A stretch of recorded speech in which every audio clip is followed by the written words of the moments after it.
Hey everybody, welcome back to Trinity Dairy. Don't forget to like and share the video, subscribe to the channel, check out our merch store. We'll have a link in the description for that. You can also follow us on Facebook and Instagram. It's October 28th, 2023 today. It's pretty cold out today. I think it's only supposed to get up to like 35 degrees, so it's definitely turning towards winter here. We didn't get any snow, so I guess we're kind of glad of that. We did get some rain out of it. So things are a little muddy around here, but that's to be expected, I guess. What we're going to do today, we're going to run some cows through our new squeeze chute there, or new to us, I should say. See how that works.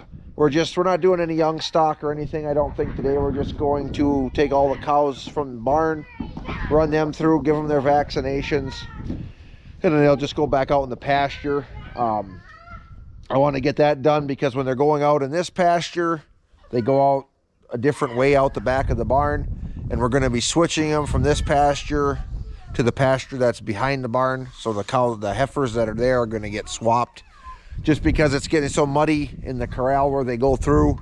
It'll be easier for them to come in and out of the barn through the back. So that's what we're doing. The last time coming out this way, we'll go through the chute, and then tomorrow probably they'll go out back. So anyway, we want to get that done today and see how this works. Oh, kicks. Remember me and Mom's least favorite cereal? Yep, this is Kicks. He's named after the cereal, not that she kicks.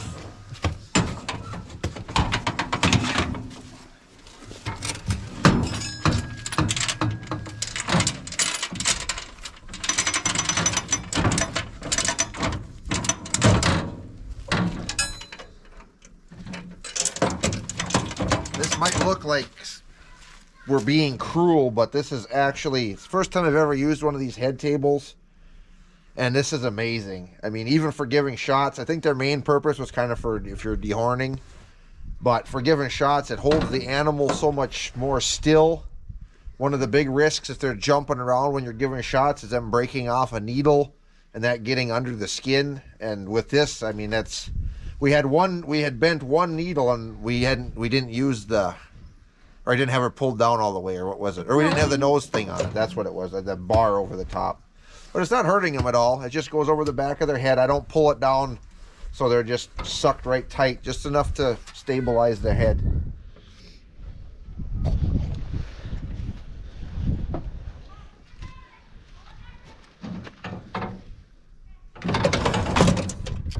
This vaccine is for blackleg, red water, Clostridia. The other one is for pneumonia.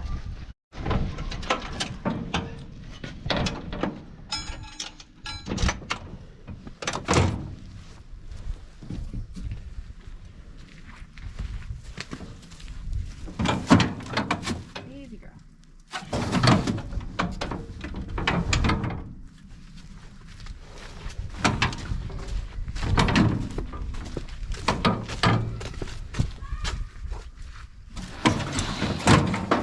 Alright, all done.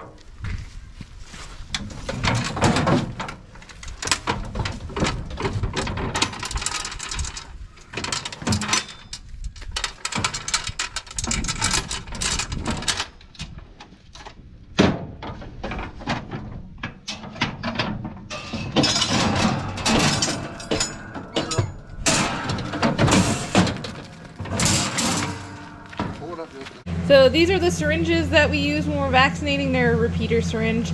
They hold enough. Well, if you're doing like a 5cc vaccine like we are, then there's enough for 10 cows, which works out really nicely because then when I go to refill the vaccine, I swap out and get a new needle. I like to switch out the needle every 10 cows, unless somebody happens to bend a needle, then obviously you replace it. Vaccine number 1 is Virashield 6 plus L5 HB Somnus. These are all killed vaccines. Vaccine number 2, Ultrabac 8, said Clostridium, everything else on there that I'm not even going to try to pronounce.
Well, we got that job done. It worked really well. Couple of little learning curves on it, but for the most part, went pretty much like we thought. Really nice to get them locked in there. They don't fight around a lot. Just makes it so much safer for us doing it and for the cattle too. One thing I probably am going to look at changing is the hitch on there, because it's kind of bent up. I want to see if I can get that made so you can take it off of there. But no, other than that, went really well. So the next batch will be some of the young stock, so we'll see how it works for them. We didn't really have to use the squeeze feature on here at all, but maybe for some of them smaller ones we will. But that'll be for another day. We're in the 1066 here. We're heading out to the woods. We're out in the cornfield along the edge.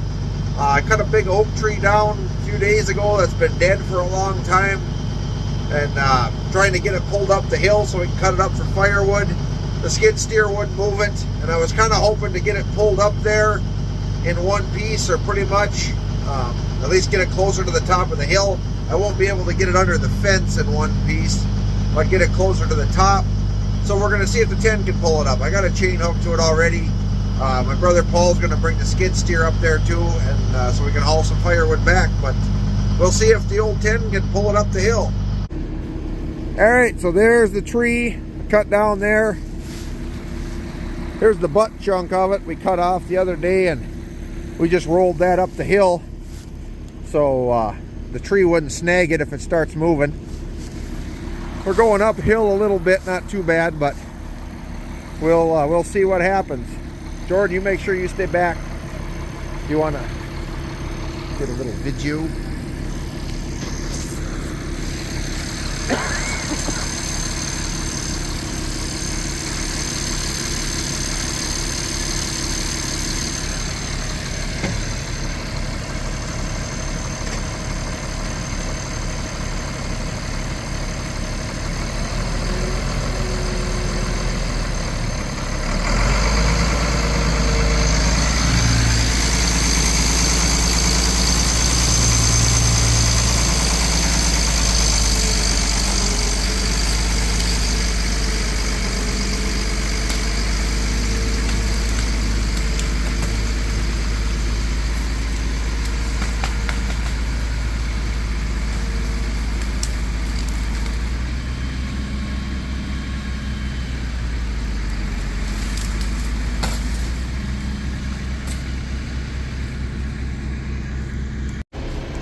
Alright, well, shorten up the chain a little.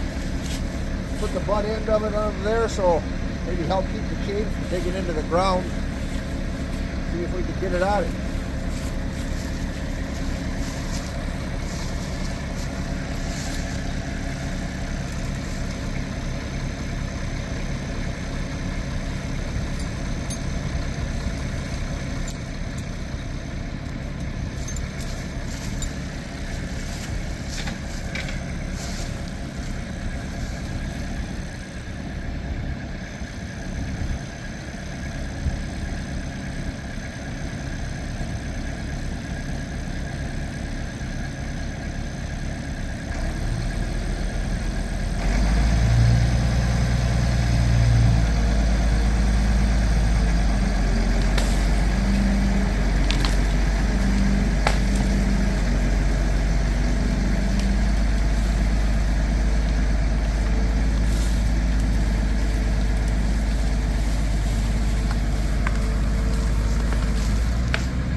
Well, got it out of there. That went really well.